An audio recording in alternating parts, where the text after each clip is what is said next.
Okay. On behalf of the City of Melbourne, we respectfully acknowledge the traditional owners of this land, the Boonwurrung and the Woiwurrung peoples of the Eastern Kulin Nation. They've gathered here for millennia. This is a space that has been shared, a space where people have come in Tanderrum to share knowledge, to share information, to share ceremony, and to share arts. A big part of what we're talking about tonight. And it is with great fortune that we get to, in our own way, contribute to that conversation. We respect the elders that have come in the past, those who are with us today, and also those who are emerging and becoming formidable leaders in their own right. So welcome to Melbourne Conversations, art versus the economy. It kind of sounds like a giant battle, I have to say. I feel like we should have Muhammad Ali on the back screen or something like that. This event is part of a big series called Melbourne Conversations, and it's run by the City of Melbourne on the third Wednesday of every month. To interact, we've got a nifty little kind of tech device for you. You can submit your questions throughout this event using a little system called Slido. So see this great QR code here. And we won't be annoyed if your phone can't read that fine and you need to pop up and like hover over it. Please do, we don't bite. But if you use this QR code, or if you are already a Slido app user or Slido browser user, if you look up the words art versus economy, then you can join into the Slido conversation by either adding your own individual questions, or when we come to do a series of polls throughout the event, answering in those polls as well. So hashtag art versus economy to join the Slido group. And there might be a few times that I'll yell out to you as an audience so we can interact that way. You can also subscribe to the Melbourne Knowledge Week YouTube channel to stay up to date with Melbourne Conversations events as well. Please help yourself to the snacks provided, otherwise I probably will eat them all. I love Mabu who are across the road at Penn Square. They make gorgeous food. And you can also browse the library pop-up as well. That's at the rear of ACMI X. It's got a specially curated selection of goodies for you that you can borrow with your library card, or you can sign up to the library tonight as well. This event, unfortunately, will not be Auslan interpreted due to a high demand for interpreters at this point in time. That said, the event will be captioned when it appears on YouTube after today. All right, if you've just joined us down the YouTube device-icle and here live, I'm Stéphanie Kabanyana Kanyandekwe. I'm a composer and visual artist and broadcaster. I'll be your host tonight for Melbourne Conversations, Art versus the Economy. So this panel next to me of powerhouse minds is sharing different perspectives in this intersection of conversation. We start off to my right with Simone Shinkle, rock star Simone Shinkle, I should say. That is your official title, I've just decided. And Dr Kim Goodwin and Dr Amy Spiers. I always think it's ridiculous when I'm hosting things to give bios of whole humans who are right next to me. So I'm just handing it over to you, Simone, with your intro in where you're coming at this conversation, art versus economy. Thanks so much, Steph, and thanks all for having me today. I'd also like to acknowledge the traditional owners, and in the context of today's chat, they were our first artists. So just to always keep that in mind, our first creators of culture. So honoured to have that history and legacy in this country. So my name's Simone Shinkle, and I hate talking about myself, that's not my job, but I have been engaging in the arts and cultural sector my whole career.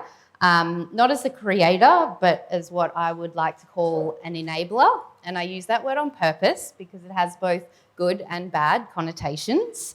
I'm an arts administrator who has secure employment. That's very important when we get into this conversation. As the CEO of Music Victoria, I've seen both the valuation of arts and culture to be defined by its impact economically and its benefit to great success, but also to its detriment. So I guess the lens that I bring today is my recent experiences in the music industry, where there's a very real commercial and marketable element to that space, as well as my previous work in the small to medium performing arts centres and organisations, as well as council festivals, community festivals, and well-funded traditional art forms.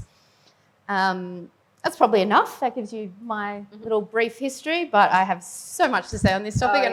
We had a briefing session and we all just started talking, so we're pretty passionate. Hope you can stay back. Thank you so much, Simone. So, Dr. Kim Goodwin, you're coming from an academic lens to a large extent? Yes and no. Yes. I'll go by Kim, that's fine. I love the word enabler. I think it's a really good one, Simone. Yeah. I too would like to pay my respects to the Wurundjeri people. I think that building on what Simone said, it's not just the arts culture that we can learn from the First Nations community, it's the decision-making and leadership lessons that are also incredibly valuable when considering the impact. They should have more, it should be more prevalent in our institutions. My background is actually human resources and leadership. After a career in the corporate sector, I moved across into the arts and found that this was a space that needed a lot of support from leadership and HR perspective. That led me to a PhD in the area, and I now work in the University of Melbourne Arts and Cultural Management program. My speciality is career development and the intersection of arts and industrial relations. So I spent a lot of my time yelling and ranting about labour issues, pay, equity, security of work, and all of these things. I also teach cultural policy, so I'm also interested in the government's role in fixing some of these issues. So that's the lens I'm going to bring. I also love the word lens too. I'll hand over to Amy. And Dr. Amy Spiers. Hi, I'd also like to pay my respects to the Wurundjeri and the Bunurong peoples. The lens I bring to this conversation, I guess, I've been a practicing artist since 2006, making visual arts, socially engaged arts, that kind of stuff. I'm now primarily in academia. I'm a research fellow at RMIT School of Art at the moment. I've just finished a project. I guess I come into this through a number of lenses, but one of the reasons I was invited is I've just come off 4 years of work on an Australian Research Council project that was called Art-Based Social Enterprise and marginalised young people's experiences. And we basically looked at case studies of organisations like the Social Studio, Out of Urban Projects and Youth Works, all based in Melbourne, that are kind of youth arts organisations that help marginalised, diverse people get into the arts. And we had a lot of interesting findings come out of that, which will be published in a book, hopefully by the end of this year. And that was with a team that included Grace McQuilton, who's written a lot about art and the economy. And then I guess also I did a bit of research. There's a thing called arts pay that if you have some capacity of collecting money from people through a cash point, arts pay is basically using that 3% surcharge. I think it says 3% surcharge, and instead of being a profiteering bank, instead they've got an arts foundation where they're going to give half of that surcharge towards the arts, and they're building this new arts pay foundation. And I was basically a researcher on that to work out, equitable, sustainable ways of giving out money to artists. And it was actually a really interesting conversation to have with lots of different kinds of stakeholders and peak bodies in Australia, and finding out what's the best way to get money to people, because there's not enough money in the arts. So I mean, there's multiple lenses, but mostly I guess I also come to it as an artist who's struggled to get paid for things. So I'm currently on a full-time salary as an academic, so I've escaped somewhat the precarity but yeah, but it's not the same for many of my friends who are artists. So you've had skin in the game, as we like to say. All right, let's warm up with maybe throwing it to you in kicking off this conversation as well with one of our poll questions. Gives you a chance to try out our fun Slido feature as well. So I just want to throw it out there. How many people here tonight were discouraged from a creative career because of the poor financial security? So if you don't have Slido, I'm going to count you so you can absolutely put your hands up. So I will do that as well. 1, 2, 3, 4, 5, 6, 7, 8. I think there's 9 at the back, 10. Thank you. I see you. All right. So we're going to add 10 to the poll that will come up. Everyone who has Slido, have you said yay or nay? Yeah? You're all on your phones. 22 responses.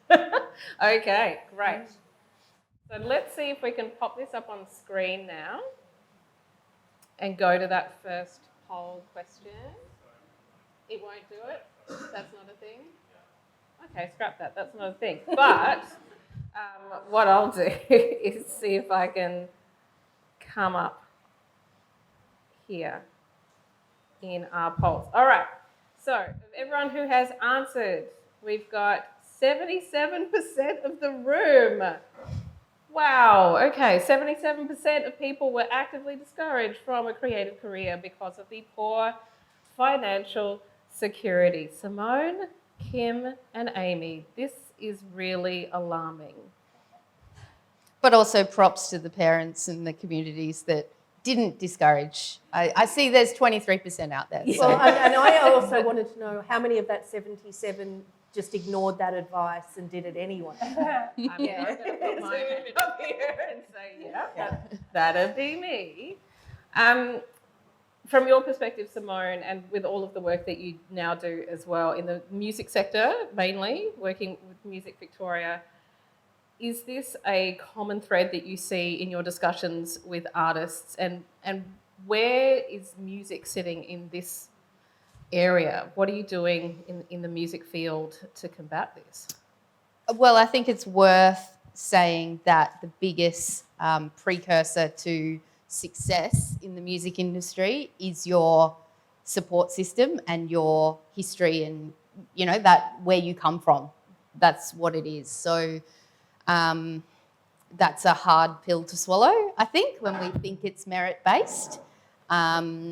I'd also probably say I don't think there's a problem from telling people that it will be hard. Mm-hmm. I think you need to know what you're getting into and you need to make those choices along the way. The problem I have is that there's only certain people who can afford to make those choices. Yeah. So that's where the problem comes in. But yeah, there's interventions and strategies that we are advocating for at the moment. Mm-hmm. I'm not expecting everyone who wants to be a musician to have that financially possible for them. But I do want there to be more equity of access for everyone from all walks of life. Yeah.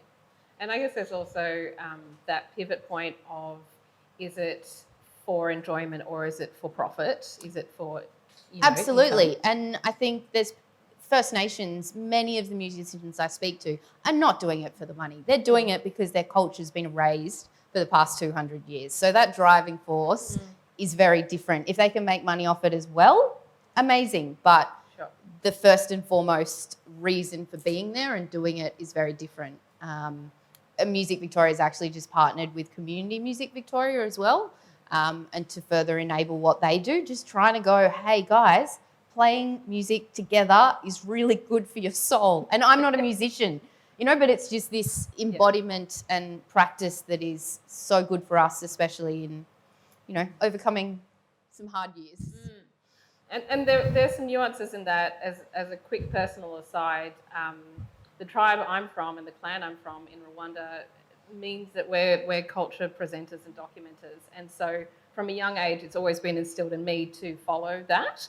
And so I chose to study, go with me here, classical music, because it's the most universal notation system, so that I could contribute to that with my culture. But then as a black woman in classical music in Australia trying to enter into that world, yeah, I am so thankful that my mum did 6 jobs at one time to pay for me to do all of those lessons, and would get up at stupid times to drive me to competitions and all of those types of things. It does take those supports, as you're talking about.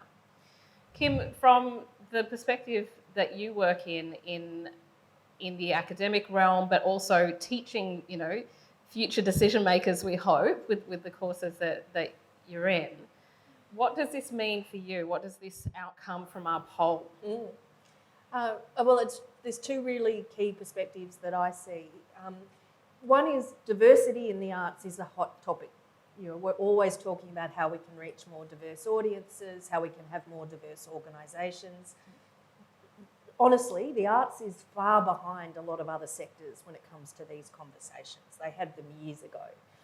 But often when we're talking about diversity, we're talking about gender in leadership positions, we're talking about ethnicity and cultural background, we're talking about First Nations. What we're not often talking about is class.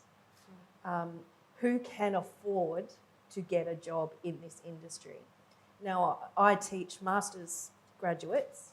My master's program costs, I don't know what the current rate is, I should, but I don't, in excess of $40,000 to study a Master's of Arts and Cultural Management. Compare that, and we've been having this conversation behind the scenes, to the starting salary in the arts and cultural sector. How long does it take to pay for a degree like that? And who has the economic circumstances to afford to get a degree like that? The other thing about the arts is it's highly overqualified.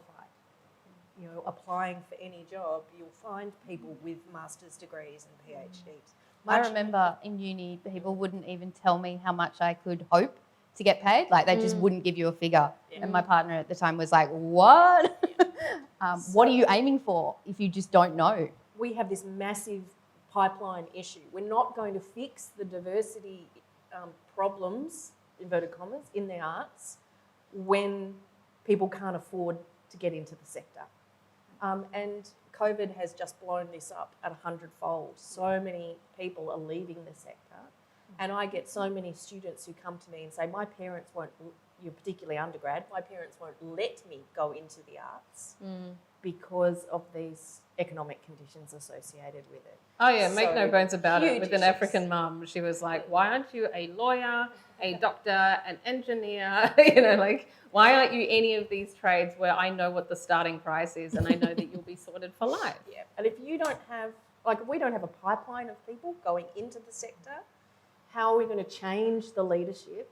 And let's face it, a lot of the arts leadership come from old money. I don't think that's a surprise to people because they can afford to.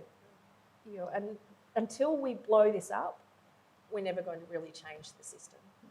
I can see you nodding along quite a fair bit there, Amy.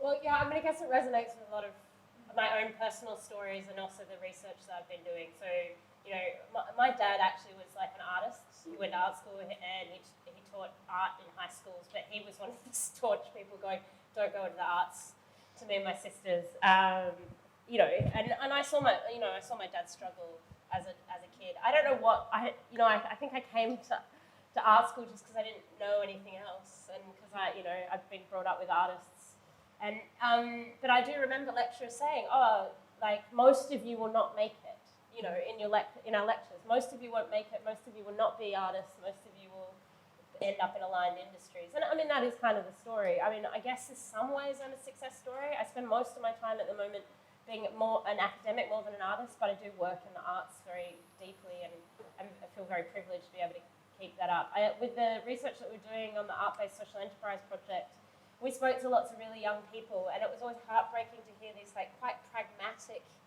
kids, they're 12, 13, 14, saying to us, well, actually, my parents are supportive of me being an artist, and I like rapping, but I think there's more money in hairdressing. and there's more financial security. There's more money in hairdressing for rappers, let me tell you. That is the secret. Yeah, I think that's what one of them wanted. But you know, so there was this kind of like the pragmatism is already instilled in you really at a really young age, and that they realised that, you know, it was quite a big dream to want to be in the arts. One of the best things that places like Outer Urban Projects do is they help support young people to keep those dreams big and alive, and they get them on main stages at the Arts Centre. And those stories should be on main stage Arts Centre. Like, you know, the kids out in the Hume area, which or the outer northern suburbs, have like so many more diverse stories than the ones that you generally see at the Arts Centre. So places like Outer Urban Projects are really helping people to kind of realise that those dreams are possible. And I'll say one more thing. When I was doing the research at Arts Pay, we spoke to Rowena Gonzalez, who's a writer, I think that's how she should say her name, and she said she's always on assessment panels for prizes, because she's the diverse woman of colour. And she says, I know that feeling, wow. Yeah, and she says it's too late to put me on an assessment panel for you know, best novel or something, because white men write superbly. The reason why they write superbly is because they've had all the financial security, all the support, all the structures set up for them to be able to experiment in their writing practice. And it's too late by the prize time to you know, award to a diverse person. You need to get people at that kind of starting level, and I think that's why the research with Outer Urban Projects and the young people really, it says a lot about those sorts of organisations that are opening up those spaces for young people who are diverse. Can I also ask a question? Did your dad have to pay to go to uni? Oh, good question. I think actually one of Dad's friends said to me, who went through art school, he's like, well, we didn't have to pay for our thing, so you know, I just don't know what you're doing, Amy, being in the arts. And I mean, I've been lucky, I've had a good career, but it is, you know, it's that sort of stuff that even when the artists are telling you not to do it, it does like erode your confidence. We are at the halfway mark, and we've only got through one of our slightly curly questions. All right, so thank you. I need to jump on this phone. Please don't think I'm being rude. I just literally want to get to your questions that are on the Slido. All right, so one of the questions we have here from Anish: will we witness the extensive use of blockchain technology to empower artists? This is an excellent question, Anish. Could music be NFTs, art NFTs, collectibles, movie NFTs? I'm still trying to work out WTF what, you know, NFTs are, but I'm told it's the future, and then I'm a Luddite and I've got to get with the program. In any of your work and research, is that coming up in your fields? I mean, music NFTs, have you come across this? Yeah, it's totally a thing. Okay. People are selling their soul with their albums as an NFT, which is epic and crazy. But Like literally a piece of your soul. because it's as a not concept. literal. It's as a concept. Okay. So it is being done. There's still lots of up in the air, I guess. It's still being unpacked. It offers a lot of solutions to some of the challenges about getting royalties paid directly to artists and the division and the ownership really clear. Visual arts don't want a piece of it, because part of the whole world of visual arts is that people tuck away their art and pull it out to sell it when they need the cash. Yeah. And there's commissions on that are very large and don't go to you. But also, I don't think it's the only answer. I don't think it will switch over and everything will be in Web3. It's going to be a combination of current methods as well as other opportunities. Are we currently set up for it? Like if a musician in the audience wanted to go away and start working actively on getting music NFT funding or income streams, is the Australian, governmental structures, APRA, all of that stuff, is it ready? Well, part of my company is running. So Music Victoria have deliver a project on behalf of the state government called the Victorian Music Development Office, which is all about what's coming next, whether that's international connections or technology. And we're doing a Web3 101 course to help people mint their first thing. And so we unpack it. so that people can actually at least understand and acknowledge the technology and then make a choice as to whether they want to use it in their practice or not. I want to get through more of these questions, Yep. but quickly, I Kim, will say Amy. 2 quick things. I'm not an expert in NFTs. One of my colleagues writes on music and he's very much on this. But I'm probably more sceptical. I need to go on Simone's course. First, 2 questions I'd ask. Who's making money off NFTs now out there, not necessarily in the arts? You know, is it proving to be the great egalitarian money spreader that they claim? Not quite sure about that. The second is environmental impact. I have massive issues with the environmental impact that. How so? What is the environmental impact? There's another new one called Holochain, which solves some of these problems. Energy use that is going energy into use of this blockchain? whole blockchain. It's bigger than countries. Okay. And it's massive. Like the number one environmental impact in the arts sector as a whole is energy. We use an enormous amount of energy, and this is just making it 1,000 times worse. So that's all I'll say that. I'm like you. I know nothing about these sorts of things. I mean, I think that lots of people are kind of attempting this sort of different innovative models to inject money in the arts. I guess some of this is kind of also like, you know, with the erosion of public funding, people are looking to more to different ideas. Arts Pay, I guess, is one of them as well. But yeah, I mean, I don't know. More public funding for the arts would be nice too. I also have a question when it comes to new forms of income stream that have happened in our lifetimes. What does that look like tax-wise? What does that look like, you know, in terms of your profit margins and how you move your money and super? And there's a whole bunch of other structures that then has to intersect with as well.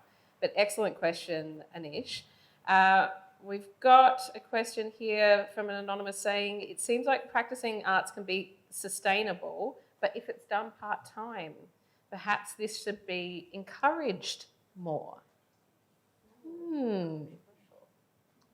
What do you think? Have you worked part-time and been an artist, and did that work for you? I mean, I suppose, isn't it that David Throsby thing that most artists, and no visual artists in my experience, have a second job, and often that second job, like, they work more at than their arts practice. I mean, that's my reality. I spend most of my time writing papers and being an academic over being an artist. I'd like more time to be an artist, but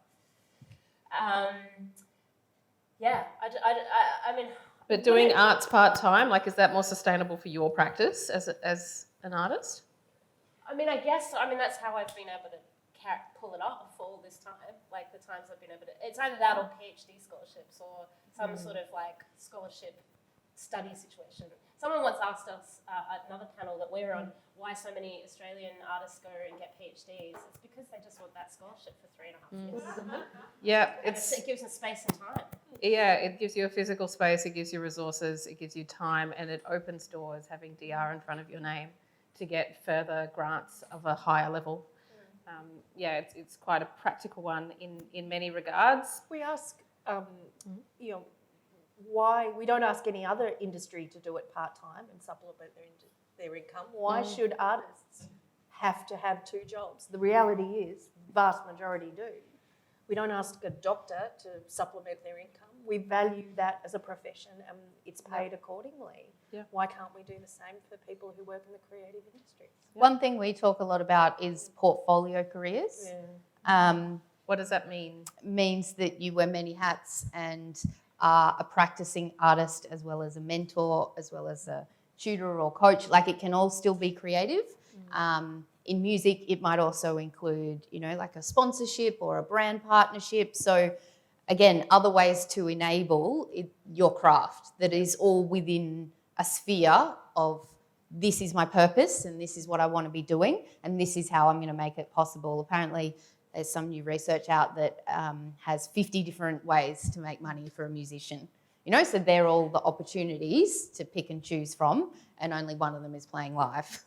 So, you know, Yeah, the hierarchy within the arts in understanding what is the goal job is something that needs to be addressed as well in education. I was lucky to go through an independent school of music in Adelaide that valued all of the composers also learning how to be little sound engineers and recording our own work and the mastery that is an edit of a recording, and learning how to stage manage and all of those types of things. And they are all art.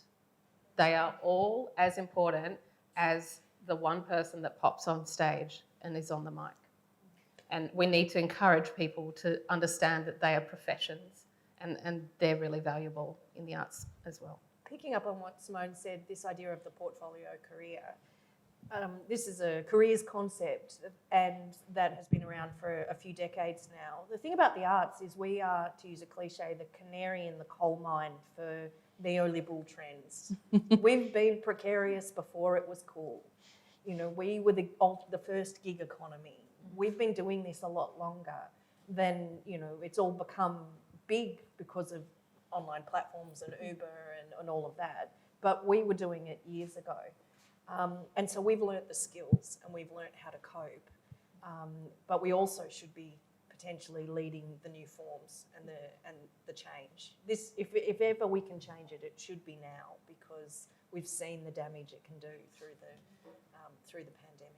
Let's hear more from your thoughts in our intersection of art versus the economy with another Slido poll. So head to your Slido device, but also happy to take responses from you as well right here in the room.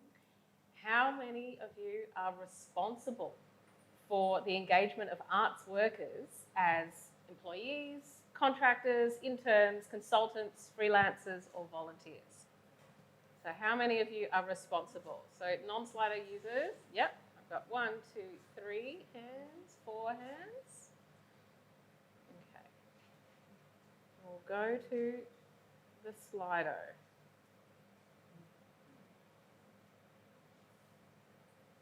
Okay, pretty hefty amount here. 60, oh no, just jumped, 71% now. Oh no. Mine keeps on moving up and down. It does. Is someone changing their mind? That's okay too. That's okay too. You can be in both camps. But on average, 66% of you say, yeah, you're responsible for the engagement of arts workers in various ways. In terms of decision making and those who are fiscally responsible for employment, from your perspective, Simone, where are some of the shortcomings? Where are some of the gaps that we're seeing in the music industry, but in the arts from your experience as a whole? We're our own worst enemy because we're all running on the smell of an oily rag. So I think there's a lot of continuous passing of the buck, and ultimately it's the independent artists who aren't submitting a grant that go into the red. You're never going to get a funding application if your business is unsustainable. Like, they're not going to keep supporting you. But the fact is they are, we just don't see it because it's down here. That's pretty problematic. I think also in music, there's a lot of people who want to be musicians. There's no benchmark, there's no award that's able to be implemented sustainably, and people are willing to do it for a pub meal. So that's what I mean. We're our own worst enemy in perpetuating these problems that we try and come in from one angle, and sometimes we're each other's worst enemy. It's sad to say, but it has to be said as well that, I've often been in situations as a freelancer, I've been offered a thing and I'll be like, that fee is just not cutting it. And the response has been, oh, well, so-and-so over here is happy to do it for this. And so, yeah, there's a little bit of ethics around, well, am I fighting for greater pay, not just for myself, but because I believe the job in general deserves this greater pay, and my colleague over there, they deserve greater pay. They might be happy to do it for less, but that's not the point. And we do that to each other. It's an ugly part of the arts, but it does need to be talked about. in tech, when I was doing tech at uni, they said, do not do that to each other. Like, Great. It was a lesson that we had to learn. I'm not sure it happens at art school. And now techs have fairly consistent rates of pay. Like, there are always kind of distributed models, but as a whole, especially after a pandemic, they have this baseline. Like they've got a 4-hour call and they've got some standards in which everyone just sucks it up and rolls with it. But we're not there yet. Just quickly, there are also some areas where there are base levels that people don't know about. I was really shocked as a composition student in uni to find out that OSCO once upon a time had set, you know, if you do half a minute's worth of music with this many lines, it equals this amount of pay. And I went, really? There's an award wage for composition in Australia. This is weird. But sure, why isn't this paid more often? And the fiscal reality is it's just not what anybody wants to pay. Going across to Kim and Amy, looking at how many people are responsible for these art workers. I mean, Kim, I look at you and I think you're responsible for the future minds, as we say, in education, getting in this realm. Is this part of your messaging as well? How are you combating I did hear Amy like draw a breath, and I'm wondering, do you have something urgent to say? Oh, that's right. I mean, I can't have to wait, but I think I was thinking of a different, like there's a complex self-exploitation that happens, I know, in the visual arts and performing arts and probably elsewhere, where like, you know, you apply for a grant to the Australia Council, and in order to make it look viable, you put in an in-kind column that you're putting in about 20 grand in worth of your own labour, and you do that because you know the grants is never going to be enough, and also you never get paid for all the kind of work that you do on these applications, and then they get like knocked back anyway. And so many artists see income through grants as a kind of bonus income. I think like it's like just nice to get the money for the art, but I feel like we're stuck because we know that if we want to make something, you kind of got to self-exploit, and so it's not as simple as that. And then, you know, you get the grant and then you might end up like, I employ other artists sometimes on projects. And then you're like, sorry, like we didn't get the full grant. Like it's only like $1,000 for your role. Like, but everyone wants to make the thing happen, and they also want something, a line on their CV. So it's just it's much more complex self. It's not that we're just doing the dirty on each other. Sometimes we just have the passion to get something done. But yeah, I mean, I know in the arts a lot people started refusing like speaking gigs or whatever where there was no pay for a long time. That was rife. But there was a kind of, people like Gab Devitri's Arts Collective, they were doing a lot of stuff around labour and making it transparent. Like the guys put in better money, or like it seems to be a kind of gender thing where women will self-exploit more than dudes, and I don't know. Absolutely. And people started making their grant applications and their budgets more explicit. And I think some of that transparency in the arts is necessary, just so we go, oh right, is that how much you asked for an Australia Council grant? And I'm glad you bring that up as a solution, but also as an action, because I realise that we're coming to 3/4 time and we don't have much time. And I want to give all of you some ideas, some solutions, some working models to take home as part of this. Kim, what's a fix? What can people do with this? Well, I think the transparency is good. The more we talk about this, you know, the secrecy around salaries and wages and grants is a big issue. So I think transparency is good. The reason I put this question on the poll is because we can talk about this all we like. We can say, oh, the system's really bad. And for the last 9 years, we've had a government to blame, a federal government to blame, and say it's all the funding. We haven't had enough funding. That's there. We need more funding and it'll get better. But the reality is 68% of you are in positions of decision-making power and have an ability to impact the outcomes here.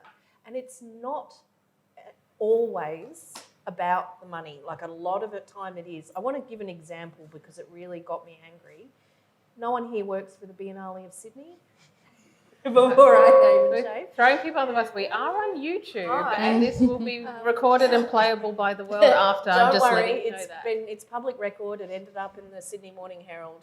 The Biennale of Sydney advertised for an internship a couple of months ago, working on their digitisation of the one Biennale that's just finished. It was done in partnership with Google, famously a company that does have a little bit of cash to throw around, yet that internship was not paid.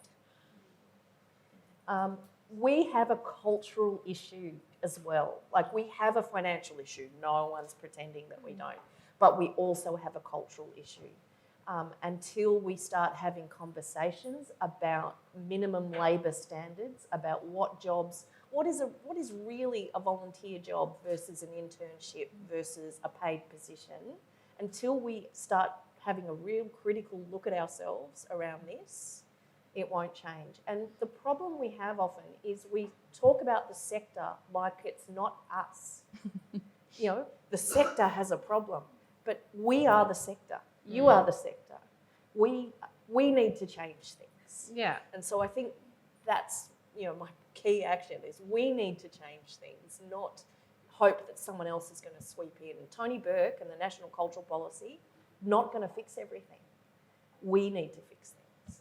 But you can contribute to it, and please do. Yes. The other thing, Please contribute to the National Cultural And also, someone's asked about how do you enforce standards of pay? You join a union? Yes, please. Yes. There are many, and that's not always part of the conversation in either education or in some of the arts organisations you work for. If you don't see a union leaflet in, you know, the mess room of your workplaces, start asking questions, start bringing that in. That's really important to support everybody. Someone a couple of minutes ago just pointed out something that I think is really fair. The narrative about supporting the arts needs to change. The arts are not considered to be an essential part of life. Now, as a former jeweler, I'll absolutely tell you, when you walk into a jewellery store and buy a thing, it means nothing to sustain your life. You don't eat it, you don't drink it, it's not going to, you know, allow you to live anymore. But you choose it. We choose these things because of what they mean to us and our connection to either person, to commitment, to remembrance, to mark a part of identity, how we want to express ourselves. It is an active choice. Therefore, we value it and we put a dollar value on it. And I would say the same adage goes towards the arts as well. Yes, technically you don't need it to breathe, although sometimes I debate that as well. But we choose it because it has meaning to us and we enjoy it and we will always value that meaning. But we live now in a neoliberal time where we have been told to quantify and instrumentalise everything. Okay. And so the arts has been taught for the last 30 years that to demonstrate success, you must demonstrate how many people it employs, how much money it contributes to GDP. We were having this conversation before. 14.67 billion is what the creative arts incomes are. We contributes. talk numbers.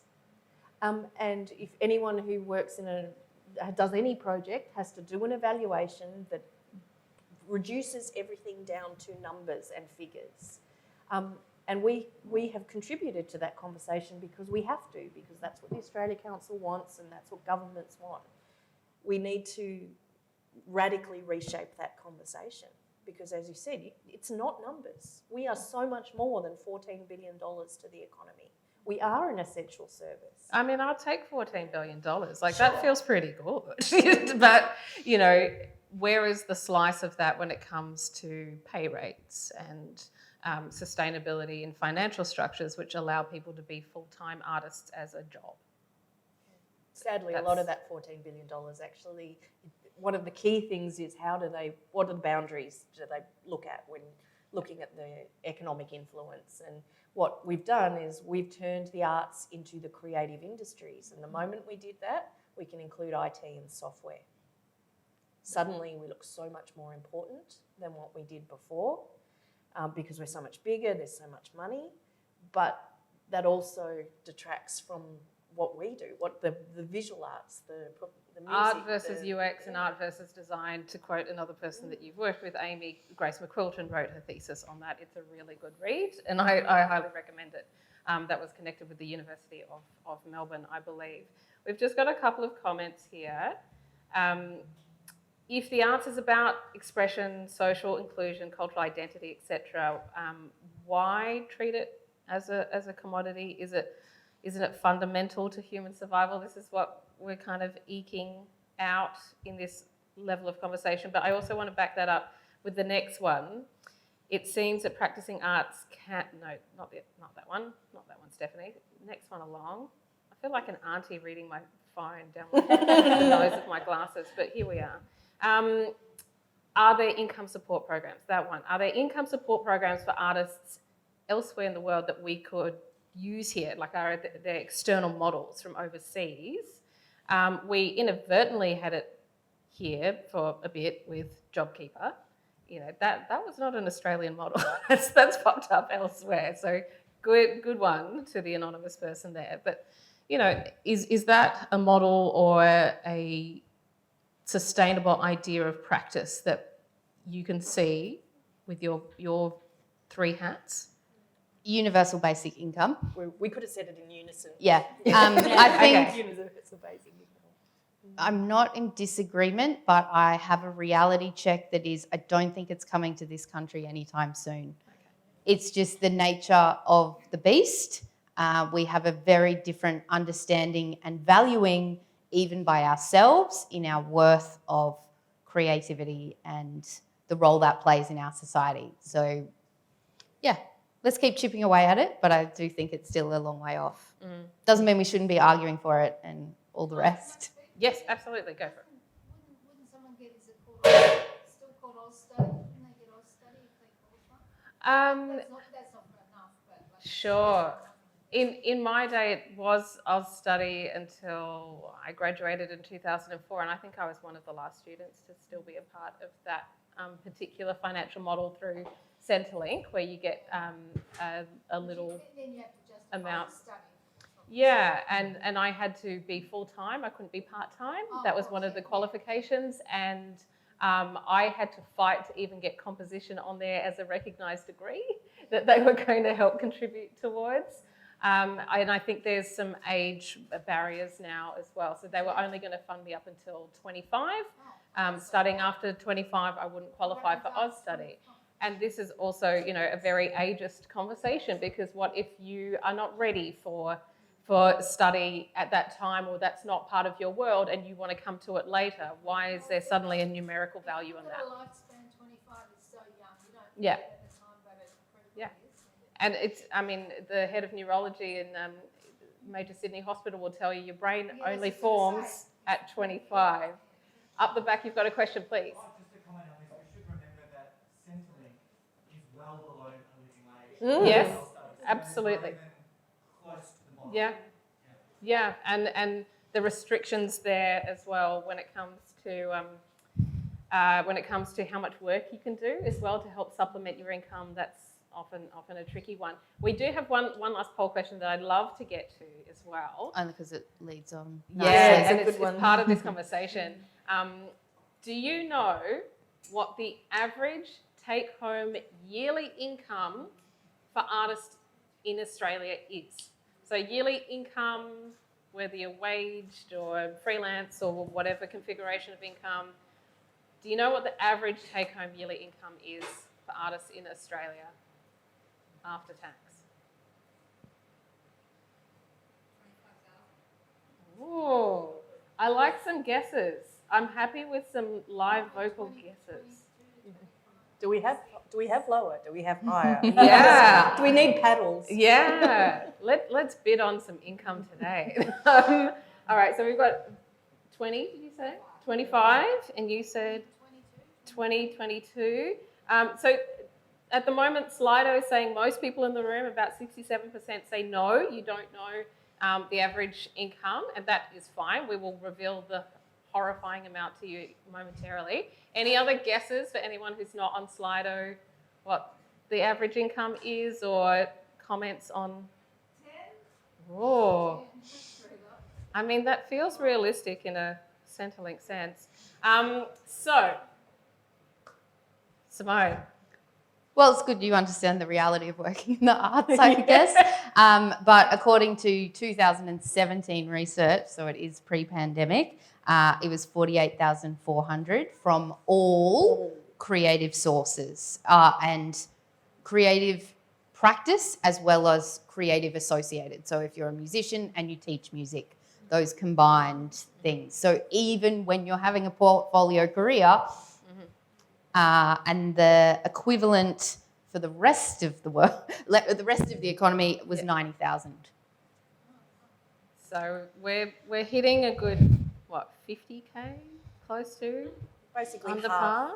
Yeah. half the income of any other Yeah. profession.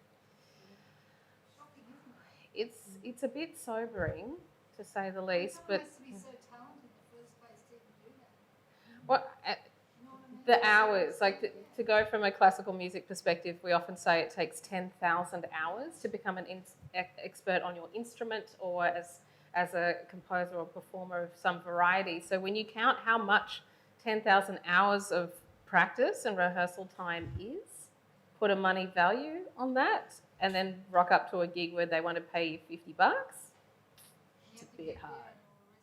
Yeah.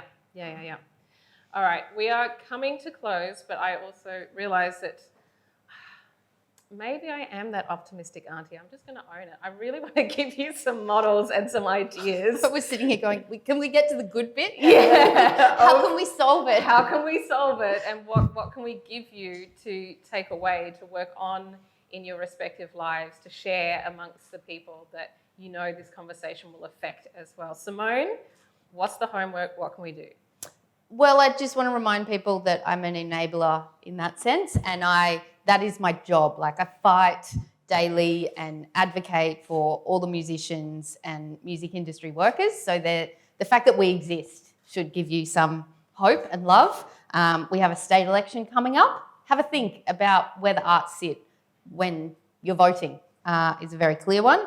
I'd also say go buy some local merch, go to the record store, buy gig tickets, like actually put your money into solving the problem. It's very easy to sit back and jump on Spotify where your favourite artist might get a cent. You know, like, let's actually make some changes in our daily practices that can make things more sustainable for our artists. Go buy some art. Pay that muso at the bar, who the bar's paying, but we know they're not paying much. We know this. If you like what they did, go buy them a beer, go pay them as if they're a busker. Kim. And if you are advertising a job or have a job or are thinking about a job, think about where this sits in the whole arts ecosystem. You know, how can we pay for the labour that artists do rather than just the product that artists do? Because as you said, it takes a lifetime to produce that one piece of music or that one piece of artwork. We need to recognise the labour that goes into the creation of art. And as people, not just consumers, but as employers, we have the ability to recognise and make the pay we give more equitable. And if you don't know the answers, that's okay. If you don't know what it is going to take an artist to make the thing, or someone that you engage in some way, feel confident to be transparent and ask those questions. It is so delightful when people consult with you, and you're going to end up with much better information, much better models and practices that you can then take back to your overlords et al. To fight for a better system in that form of engagement, given that so many of you are responsible for so many, arts workers in different guises. I'm with the panel, like, go and see more art. Like, I'm always amazed. I work at an art school, and I tell my students, do you know, like, Next Wave Festival? Do you know, like, Arts House? Do you know, like, go and see emerging artists and the diversity of output that's going on in this city. It's extraordinary. Don't go and see just the main stage obvious musicals or whatever, but like go and seek out like the new voices and go to the artist-run spaces, and there's just so much to be had in this city, and I just even Melbourneites seem to not like be aware. Like places like Collingwood Yards, head down there. There's a billion things going on there every week, and there's such extraordinary kind of studios and people making things. And then also, I don't know, I mean, I guess even just now that I'm in a position of privilege with some sort of salary, I think I'm just thinking about how to help enable a bit more transparency, help people with grant applications. Mike personally, if you've got a bit of power in the arts, maybe help other people kind of get there. If you are advertising a job, put the salary on it so that it can be discussed and benchmarked. Yeah, thank you. Absolutely. I had a thought, but it's gone. It's more important that I hear from your thoughts. I realise that we started 5 minutes later, so I'm going to be cheeky and say we've got another 5 minutes if you've got any other questions to pull some information, some ideas, some solutions out of these three amazing brains right here. Either head to Slido, put your hand up, yell it out. We're a live room. There's a roving mic over there as well. Okay, I'm heading on to Slido this second. Oh yeah, we've got a question up the back. Yeah, it's one of the ones that's in the thread. Yeah. We haven't really questioned what economy is. And there's maybe a presumption that it's a benign force, it's passive, and that it doesn't have a whole bunch of devious shit going on in there. Like colonialism, like patriarchy, like exploitation in so many ways. So why haven't we even put in this word art or culture next to the word economy? Can we really kind of dig into that and really talk about the really icky position that puts us in if we align ourselves with the economy without questioning it? I'm going to look at you, Kim, because I know that back of stage you had some thoughts on this Well, yeah, as well. I think the two words, when we saw the blurb for tonight, the two words that jumped out to me were economy and entrepreneurialism. Two words we both need to burn to the ground. So. But then how do you live if I don't have the dollars to buy the food, to pay the rents? What's the system then? Look, I do think that this is the fact that you're even asking this question. It takes the conversation in a completely different direction. But we are at a point now that people are questioning the legitimacy of the whole paradigm. The fact that we measure national sort of success by GDP. GDP means nothing. It's got nothing to do with the well-being of the people within it. And as you said, it's been built on systems of colonialism, of exploitation, of environmental destruction. This is one of the legacies that has come out of the pandemic is, are we at this point of massive transformation, or are we going to try and get back to as business as usual as quickly as possible? We have to keep having the conversations. I don't necessarily think revolution is happening in the next week or two, but the conversations are started. Angela McRobbie, who's a UK cultural theorist, has actually written that entrepreneurship is a dirty word in the arts and that kind of stuff, but she does also say that it's become a necessity, not a choice for many people. But she sort of talks about this, that maybe we can kind of look at these sorts of entrepreneurial type activities, like for instance, the social studio could be seen as a kind of subversive market model that's sort of using the market but trying to subvert it and trying to get more, diverse fashion designers into the industry. But also to think about it in terms of cooperatives, these sorts of things are coming out of maybe a kind of 60s, 70s cooperative model. And when we were doing the arts pay stuff, it was a bit too radical for arts pay, but I saw some writing, I think it's Carolyn Woolard was talking about instead of funding individual artists, fund cooperatives where you've got shared resources, shared groups of people. I don't know, I feel like we need to talk about this more often. I think I say to my students, I need to teach you how to have a career, how to pay the rent, how to eat. I need to teach you how to exist in the current system and give you those skills. But I also want to equip you with the critical thinking skills to critique the system that you're in. And you have to do that too. And you know who's really good at doing that? Artists. Which I dare say is maybe a lot of you who might be in this room, at least arts connected to. Unless there's any other burning questions, I'll just do one last auntie look down the nose on the phone for Slido. And I think in response to that question as well, it's knowing what's achievable and chipping away at the ultimate pursuit and not getting sidelined by what seems impossible, so that you're just setting small targets to chip away, to keep going, and you never know where we'll end up. Because actually when you start looking back, you go, we've made some pretty big changes, especially over a pandemic, that I think, we should be proud of as well, that, sometimes people get put off by the vision and the hope of, I can't work in this way or I can't live like this, and, then they'll just leave. So. Can I do a plug from? Sure, go, plug. It's interesting. We've found that in our program that we spend a lot of time complaining, and talking about how terrible things are and how things need to change. And actually, we've decided we are running a forum at Melbourne Uni on the 26th of August called Good Work. And that good work is about celebrating and recognising and acknowledging the idea of good work in arts and culture, whether that be the production of and distribution of good work, but also the creation of good workplaces. So if you're interested in coming along to hear about that, you can follow me. I think we're putting our details up and I'll be sharing information. It's a free session. It'll be on Zoom as well as face-to-face. What time is that? It's at 4 o'clock. That's on a Friday. 4 o'clock on a Friday, yes. Nice one.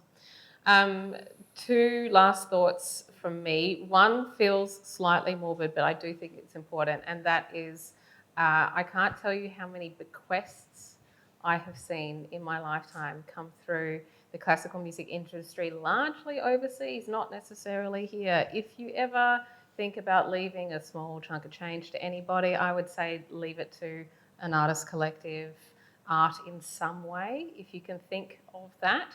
But also, whilst you're still living and here, there are lots of different models in which you can regularly buy a coffee for, as they call it on the internet, throw some little bits of change towards people as well. And those things really add up. Think of Patreon and those types of financial models. ArtsPay is a really interesting one. We all use FPOS machines all the time.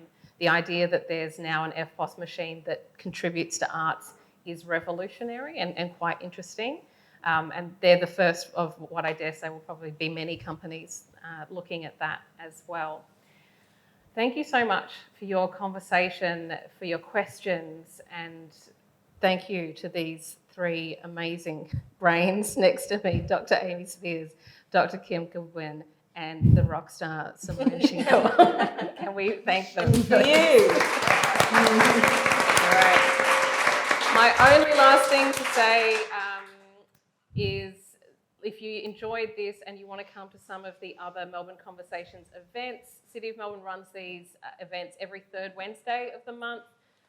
You can see details of future events by simply searching Melbourne Conversations. And don't forget to subscribe to the Melbourne Knowledge Week YouTube channel to stay up to date and maybe revisit some of these ideas. I think there's a lot that my brain is still digesting, and I will do that as well. I'm Stéphanie Kabanyana Kanyandekwe. It's been lovely to host with you this evening. I'd like to say I made it, but I really didn't. Our friends at Mabu have made some really yummy things, and you're welcome to come and enjoy, and we'll mill around and answer some questions and have a chat too. Thank you.